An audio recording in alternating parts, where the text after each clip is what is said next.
Yo, it's your boy Dom, aka Dom the Cyber Genius. I'm coming back to you guys with a banger. This video is going to be on the city of Oakland and how the past few weeks they suffered a ransomware attack and what's really been going on and going down with their actual city and how it's caused some havoc. So let's get into it, and this is going to be a good one. Let's go.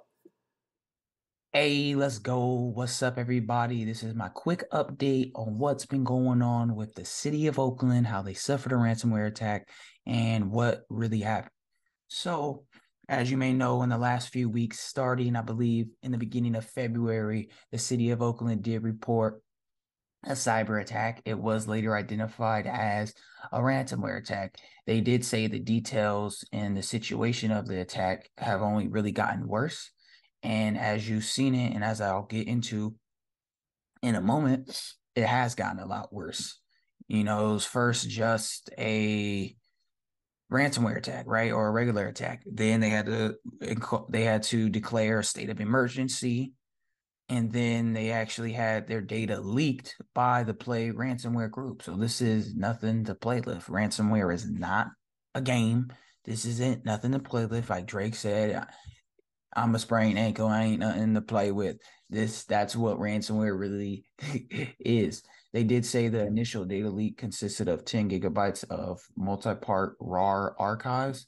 And they're saying that this might have contained confidential documents, employee information, passports, and IDs. All this information could be used, if used correctly, for identity theft as well as phishing attacks. Because we all know passports have our name, our birth date, maybe where we're from, and some other important personal identifiable information, as well as IDs that have our weight, our height, what we look like. So all that stuff could be transferred and cloned by a threat actor and used for malicious purposes.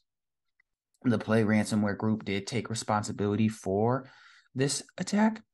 And you can see us here on my left. This is kind of what it looks like, or this is what they're able to get a picture of the archives that are containing the data. So I'm guessing OK stands for Oakland, and these are just the amount of data they have. 10 gigabytes is a good amount of data. It's not like super crazy, but it is a lot, right? So if you did have 10 gigabytes and you try to like transfer that on your computer, it's not going to transfer instantly. It will take a few minutes or two to actually get that through. So that's a lot of data, especially if it's personal identifiable information and it's confidential. Then we're in some deep waters right now. But the Play ransomware did, and there's a few articles on this, but they did warn the city, and they gave them 72 hours to respond and pay the ransom, or they threatened to leak their data. They sent this response, or sent this intimidation factor and threat out to the city of Oakland March 3rd, right? And the day later, they leaked the data because the city of Oakland did not want to pay the ransom. It looks like that. They didn't say specifically in this article that they paid it, but it looks like they didn't pay it. So because of it, that's why the Play ransomware leaked their data. And then, like I was saying, came a day later, and the city is still monitoring the situation. They did state that they will notify individuals who were impacted by this incident and that if they had their information exposed during the actual attack. As far as TTP, so this is going to be the biggest one, impact, so data manipulation and destruction, as well as system shutdown and reboot, right? This is all confidential information that they were able to gather. That's what it looks like. It was IDs, passports, things like that. Those are all personal identifiable information. If used correctly, could you lead to identity theft. And then system shutdown slash reboot, I put that one because in the beginning, the ransomware attack got so bad to where they had to shut down their IT systems. A lot of them went offline, and it was a crazy thing to think about. Luckily, not any no like 911 or emergency services were offline, but a lot of their main functioning IT systems did have to go offline.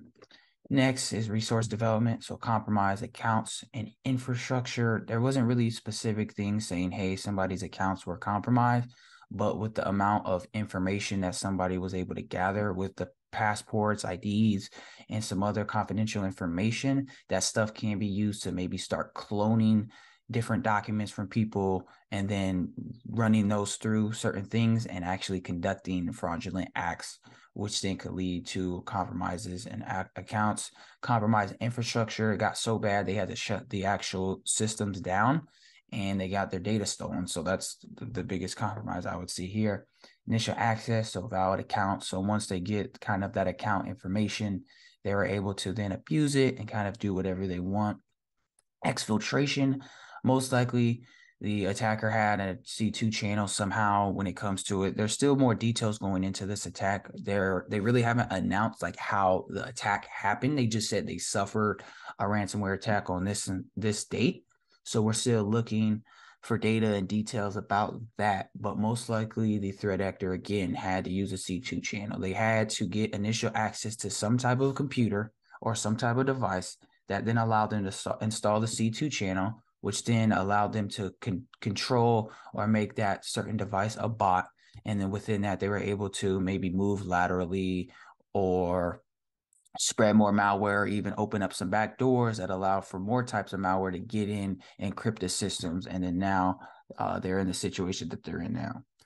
Privilege escalation, I feel like with any attack, no matter what, if it's for money, if it's for power, or if it's some political, they're always going to be trying to get the most privileges, right? If I'm an attacker, I'm not going to settle for a user account. I want admin, I want root, I want to be able to edit everybody's stuff. I want to be able to delete everybody's stuff.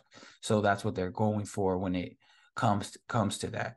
Right. And most likely they exploited somebody that got them admin rights that allowed the attackers to exfiltrate the sensitive information that included passports, IDs, and other confidential documents. And then lastly, reconnaissance. This is gather victim identity information. As you see here, they were able to gather employee information, passports, IDs, and some documents. So we don't even know the extent to the employee information. We don't even know that social security or any other sensitive information that an employee carries. But that's the biggest thing I saw for reconnaissance. And then phishing for information. There wasn't no phishing identified in this attack, but with that type of PII and that information stolen and given access to many people, it could open the possibility for phishing attacks. So we have to really be cognizant of what we're doing and being on the lookout for this type of stuff. And it's crazy. Next is going to be affected assets and organizational impact. So they did say the initial announcements of the attack, just to give you guys clarification, it did happen on February 8th. And this is where, again, all the IT systems were taken offline. Luckily, the attack and outage didn't affect 911 and emergency services. Thank God, because that would be kind of serious. I'm not too familiar. I've been to Oakland. I'm not too, I didn't grow up there, but I know that it's not, there's some areas, but, with every state, there's going to be bad areas, and there's some bad areas probably within Oakland. So if the 911 and emergency services went out, then it would be kind of all hell would break loose. But that's just another point for another type of story. They did say, but many of the other services were taken offline within their IT systems. And they also said the other services included phone service and systems that are used to process reports, collect payments, and issue permits and licenses. Imagine you studied super hard for your DMV test, and then now you can't go get your permit because the a cyber attack shut it down. That is hilarious and sad.